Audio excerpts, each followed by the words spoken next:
is schooling and education today. Now, they are talking about today both boys and girls attend school in large numbers. Yet, as we see, there's still difference between the education of boys and girls. India has a census every 10 years. So, when they take out the census, they come to know how much girls and boys education and even they take out the death rate. All these are taken out in 10 years. Now they are talking about the girls and boys, how girls and boys are given the opportunity to attend the school, yet they see that women are still not allowed to attend the school, especially in the rural areas. It also gathers detailed information about the people living in India, their age, schooling, what they do, and so on. We use this information to measure many things like the number of literate people and the ratio of men and women. According to the 1961 census, about 40% of all boys and men 7 years old and above were literate. That is, they could at least write their names. Compared to just 15% of all girls and women. In those most census in 2001, these figures have shown 76% of boys and men and 54% of girls and women.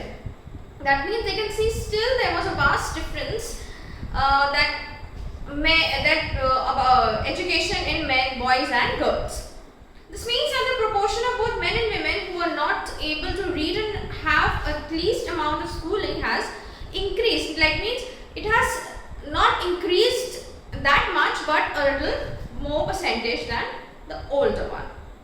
But yes, you can see the percentage makes the male group still higher than female group. This gap has not gone away. Because why this gap has not gone away? Because of the people of the rural areas, especially people where they are illiterate, the parents are illiterate and they are a very, you can say, landless laborers or farmers where they don't earn that much and then they don't send their girls especially to school, as they keep the girls back home to take care of the other children at home, to cook food and even to help in household work and even in the farmland.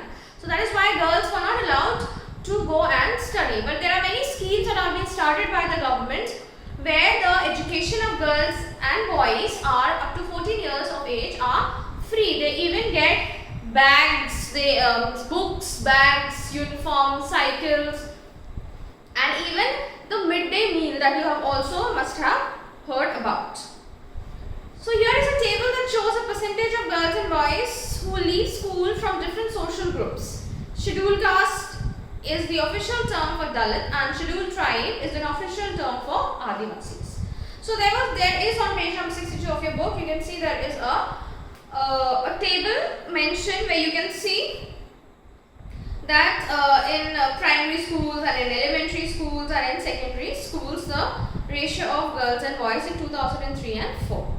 So you have probably noticed that in the table that they've shown that ST/SC girls leave school at a rate that is higher than the category of all girls. This means that girls who are Dalit and Adivasi backgrounds are less likely to remain in school. In 2001 census also found that Muslim girls are less likely than Dalit and Adivasis to complete primary schools. While a Muslim girl is likely to stay in school for around 3 years, girls from the other community spend around 4 years in school. So there can be many circumstances in which they have to leave the school. Either they will not be having enough money to complete the studies, or they were getting married early. So there can be so many other reasons, or like the Dalits and the Adivasi, they must be not treated well in the school, so they had to drop out from school. So there can be so many different reasons. So there are several reasons here mentioned, that is why children from Dalit, Adivasi and Muslim leave school.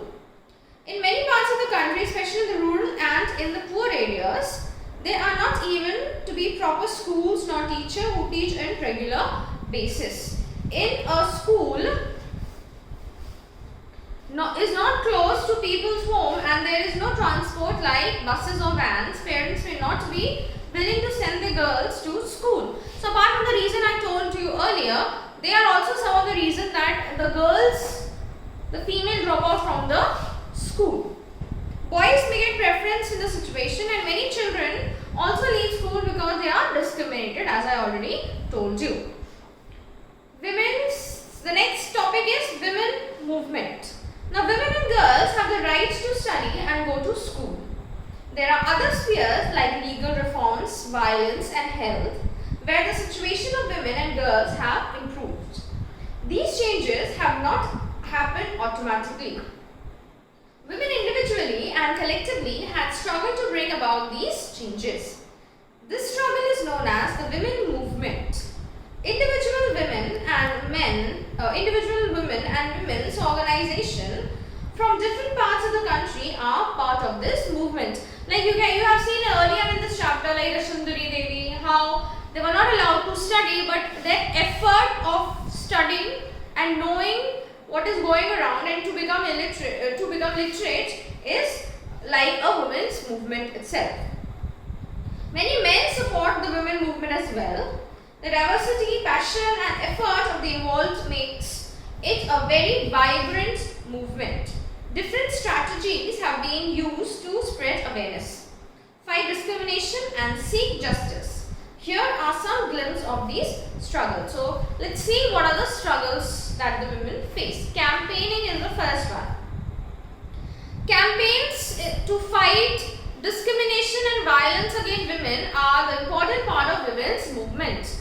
Like campaigning in the sense they have a rally, or they sit or give dharnas. So the campaign have also led to new laws being passed. A law that was passed in 2006 to give women who face physical and mental violence within the homes, also called domestic violence, some legal protection. Yes, there is a law that is against domestic violence, and any women is beaten in the family or treated badly, they can go to the police station or file an FIR, or they can even go to the court.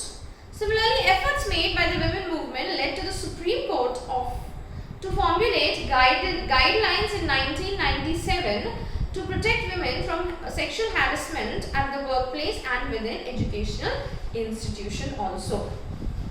Now, like in 1980s, for example, women group across the country spoke about against dowry deaths, right? You must have studied that the men's family, they ask them for a lot of money on different things, different items.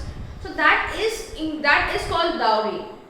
So there were many cases that have come up in the society where the lady was, or the girl or the women were killed because of dowry, or they were harassed.